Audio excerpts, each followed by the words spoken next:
Hello, ഇന്ന് ഞാൻ വന്നിട്ടുള്ളത് വേർമിസെല്ലി അല്ലെങ്കിൽ സേമിയ വെച്ചിട്ടുള്ളൊരു ബർഫി ആയിട്ടാണ്. അതിനായിട്ട് ഞാൻ ഇവിടെ കുറച്ച് വേർമിസെല്ലി എടുത്തിട്ടുണ്ട്. ഇത് റോസ്റ്റഡ് ആണ്.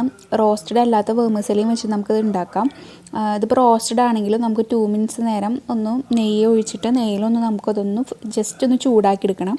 അതിനായിട്ട് ഞാനിപ്പോൾ ഇവിടെ ഒരു ടേബിൾ സ്പൂണ് നെയ്യ് ഒഴിച്ച് ഇട്ടുണ്ട്. ഇനി നമുക്കിതിലേക്ക് നെയ്യ് ഒഴുകി വരുമ്പോൾ ഇതിലേക്ക് നമുക്ക് വേർമിസെല്ലി ഇട്ട് കൊടുക്കാം. ഇതിട്ട് കൊടുത്തതിന് ശേഷം നമുക്ക് ബാക്കിയുള്ള ഒരു ടേബിൾ സ്പൂൺ കൂടി നെയ്യ് ഇതിലേക്ക് നമുക്ക് ഇട്ട് കൊടുക്കണം. ഒരു മീഡിയം ഫ്ലെയിമിൽ വെച്ചിട്ട് 2 മിനിറ്റ്സ് നമുക്കൊന്ന് ഫ്രൈ ചെയ്തെടുത്താൽ മതി. മീഡിയം ഫ്ലെയിമിൽ വെച്ചിട്ട് വേണം നമ്മളിത് ഫ്രൈ ചെയ്തെടുക്കാനായിട്ട്. ഇനി ഞാൻ ഇതിലേക്ക് ഒരു ടേബിൾ സ്പൂണോളം നെയ്യ് ഒഴിച്ച് കൊടുത്തിട്ടുണ്ട്. അത് ബാക്കി ഉണ്ടായിരുന്ന ഒരു ടേബിൾ സ്പൂൺ ഒഴിച്ചിട്ടുണ്ട്. ടോട്ടൽ നമ്മൾ 2 ടേബിൾ സ്പൂണാണ് ഒഴിക്കുന്നത്. ഇത് ഞാൻ വീട്ടിൽ ബട്ടർ ഉരുക്കി ഉണ്ടാക്കിയ നെയ്യാണ്. ഇനി നമുക്ക് ഇതൊന്ന് ചൂടാവണ വരെ നമുക്ക് നല്ലോണം ഇളക്കി കൊടുക്കാം. അതിനുശേഷം 2 മിനിറ്റ്സ് മതി, ചൂടായാൽ മതി. അതിനുശേഷം നമുക്കിനി ഇതിലേക്ക് കണ്ടൻസ് മിൽക്കാണ് ഒഴിച്ചു കൊടുക്കേണ്ടത്. ഇതിപ്പോൾ 2 മിനിറ്റ്സ് ആയിട്ടുണ്ട്. ഞാനിനിപ്പോൾ കണ്ടൻസ് മിൽക്ക് ഒഴിക്കാൻ പോവാണ്. നമ്മുടെ മധുരത്തിനനുസരിച്ച് നമുക്കിതിലേക്ക് കണ്ടൻസ് മിൽക്ക് ഒഴിച്ചു കൊടുക്കാം. ഞാനിവിടെ ഏകദേശം 2 ടേബിൾ സ്പൂണോളം കണ്ടൻസ് മിൽക്ക് ഒഴിച്ചു കൊടുത്തിട്ടുണ്ട്. ഇപ്പോൾ ഇതൊന്ന് ലൂസായിട്ടായിരിക്കും ഇരിക്കുക. നമുക്കിതിനി ഡ്രൈ ആവണ വരെ ഇതൊന്ന് ഇളക്കി കൊടുക്കണം. മീഡിയം ഫ്ലെയിമിൽ വെച്ചിട്ട് തന്നെ നമ്മളിതൊന്ന് ഡ്രൈ ആക്കി എടുക്കുക. ഇപ്പോൾ കണ്ടൻസ് മിൽക്ക് ഒഴിച്ചപ്പോൾ ഒരുവിധം നല്ലോണം ലൂസായിട്ടുണ്ട്. ഇനി ഇതിലേക്ക് വേണ്ടത് ഡ്രൈ ഫ്രൂട്ട്സാണ്. നമുക്ക് ഇഷ്ടമുള്ള ഡ്രൈ ഫ്രൂട്ട്സ് ഇതിലേക്ക് ഇട്ട് കൊടുക്കാം. ഞാൻ ഇവിടെ ബദാമും അണ്ടിപ്പരിപ്പുമാണ് എടുത്തിരിക്കുന്നത്. ചെറുതാക്കി കട്ട് ചെയ്ത ഡ്രൈ ഫ്രൂട്ട്സും കൂടി നമുക്ക് ഇതിലേക്ക് എടുത്തിട്ട് നല്ലോണം ഒന്ന് ഡ്രൈ ആക്കിയിട്ട് എടുക്കാം. മീഡിയം ഫ്ലെയിമിൽ വെച്ചിട്ട് നല്ലോണം ഇളക്കിക്കൊണ്ടിരിക്കുക. അടി പിടിക്കരുത്, കരിഞ്ഞും പോവരുത്. ഇടയ്ക്കിടയ്ക്ക് ഇളക്കിക്കൊണ്ടിരിക്കണം. എന്താ വെച്ചാൽ പെട്ടെന്ന് ഇത് തിക്കായി വരും. ഞാനിനി ഇതിലേക്ക് മധുരം നോക്കിയപ്പോൾ കുറച്ച് മധുരം കുറവാണ്. അത് കാരണം ഞാൻ എക്സ്ട്രാ പഞ്ചസാരയും കൂടിയും ചേർത്ത് കൊടുക്കുന്നുണ്ട്. ഇനി ആ പഞ്ചസാര ഒന്ന് ഉരുകി വരണ വരെ നമുക്കിത് നല്ലോണം ഇളക്കി കൊടുക്കാം. ഇനി പഞ്ചസാര അലിയണ വരെ ഞാനിതൊന്ന് നല്ലോണം ഇളക്കി കൊടുക്കുന്നുണ്ട്. നമ്മുടെ മധുരത്തിനനുസരിച്ച് നമുക്ക് പഞ്ചസാരയോ കണ്ടൻസ് മിൽക്കിൻ്റെ അളവ് നമുക്ക് കൂട്ടുകയും കുറയ്ക്കുകയൊക്കെ ചെയ്യാം. ഇനി അതിലേക്ക് നെക്സ്റ്റ് ആഡ് ചെയ്യാൻ പോകുന്നത് പാലാണ്. പാല് ഒരു ഓപ്ഷണലാണ്. കാരണം എന്ന് പറഞ്ഞു കഴിഞ്ഞാൽ പാൽ നമ്മൾ ചേർക്കണം എന്ന് പറഞ്ഞു കഴിഞ്ഞാൽ ഈ വേർമിസെല്ലി ഒന്ന് സോഫ്റ്റായി കിട്ടാനാണ്.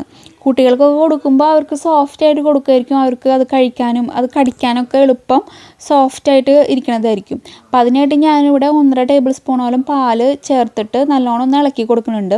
അപ്പോൾ ഈ വേർമിസെല്ലി ഒരു നല്ലോണം സോഫ്റ്റായിട്ട് നമുക്ക് കിട്ടും. ഇപ്പോൾ വലിയവർക്കൊക്കെ ആകുമ്പോൾ അത് ക്രിസ്പി ആയിട്ട് കഴിക്കാനായിരിക്കും ഇഷ്ടം. അത് നമ്മുടെ ഇഷ്ടത്തിനനുസരിച്ച് നമുക്ക് ചേർത്ത് കൊടുക്കാം. ഇനി നല്ലോണം ഇളക്കി അത് നല്ലോണം ഡ്രൈ ആയിട്ട് എടുക്കുക. അടി പിടിക്കാതെ നോക്കണം. നല്ലോണം ഇളക്കി കൊടുക്കണം. ഡ്രൈ ആയതിനു ശേഷം നമ്മളൊരു പാത്രത്തിലേക്ക് മാറ്റിയിട്ട് നമുക്കിതിനി കൂൾ ചെയ്തിട്ട് വേണം നമ്മളിത് കഴിക്കുക. കൂൾ ചെയ്യണേക്കാൾ മുമ്പ് നമ്മളിതൊന്ന് നല്ലോണം കട്ട് ചെയ്തിട്ട് കൊടുക്കണം. എന്നാൽ മാത്രമേ നമ്മൾ ഫ്രിഡ്ജിൽ വെച്ച് നമുക്ക് കറക്റ്റായിട്ട് ഷേപ്പിൽ അത് എടുക്കാനായിട്ട് പറ്റുള്ളൂ. അപ്പോൾ ഫ്രിഡ്ജിൽ വെക്കണേക്കാൾ മുമ്പ് ഞാനതൊന്ന് കട്ട് ചെയ്ത് കൊടുക്കുകയാണ്. സ്ക്വയർ ഷേപ്പിൽ ഞാൻ കട്ട് ചെയ്ത് കൊടുക്കണു. നമ്മുടെ ഏത് ഷേപ്പിലാണ് നമുക്ക് വേണ്ടത് അങ്ങനെ നമുക്ക് കട്ട് ചെയ്ത് കൊടുക്കാം. ഇങ്ങനെ കട്ട് ചെയ്തിട്ട് ഞാനൊരു 1/2 hour ഫ്രിഡ്ജിൽ വെക്കുന്നുണ്ട്. ഫ്രിഡ്ജിൽ വെക്കേണ്ട പുറത്ത് വെച്ചിട്ടായാലും കൂൾ ചെയ്തിട്ട് എടുത്തു കഴിഞ്ഞാൽ അത് കട്ടയായിട്ട് വരും. അപ്പോൾ ഫ്രിഡ്ജിൽ വെച്ച് ഞാനത് എടുത്തിട്ടുണ്ട്.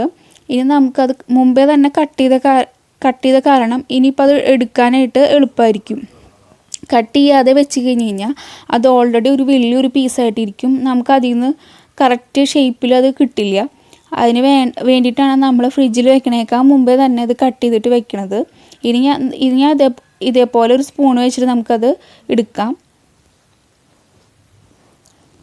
എൻ്റെ വീഡിയോ ഇഷ്ടമാണെങ്കിൽ നിങ്ങൾ ലൈക്ക് ചെയ്യാനും സബ്സ്ക്രൈബ് ചെയ്യാനും ഷെയർ ചെയ്യാനും മറക്കരുത്. കമൻറ്റും ചെയ്യണം. മറ്റുള്ളവരിലേക്ക് ഇത് വീഡിയോ ഷെയർ ചെയ്ത് കൊടുക്കുകയും വേണം. നിങ്ങൾ തീർച്ചയായും ഇത് ട്രൈ ചെയ്ത് നോക്കണം. ഒരു ഡിഫറെൻ്റ് ആയിട്ടുള്ള ഒരു സ്വീറ്റ് റെസിപ്പിയാണ്. ഇതിപ്പോൾ എല്ലാവരുടെ വീട്ടിലുണ്ടാവുന്ന ഐറ്റംസ് വെച്ചിട്ട് നമുക്ക് ഉണ്ടാക്കാൻ പറ്റുന്ന ഒരു സ്വീറ്റ് റെസിപ്പി.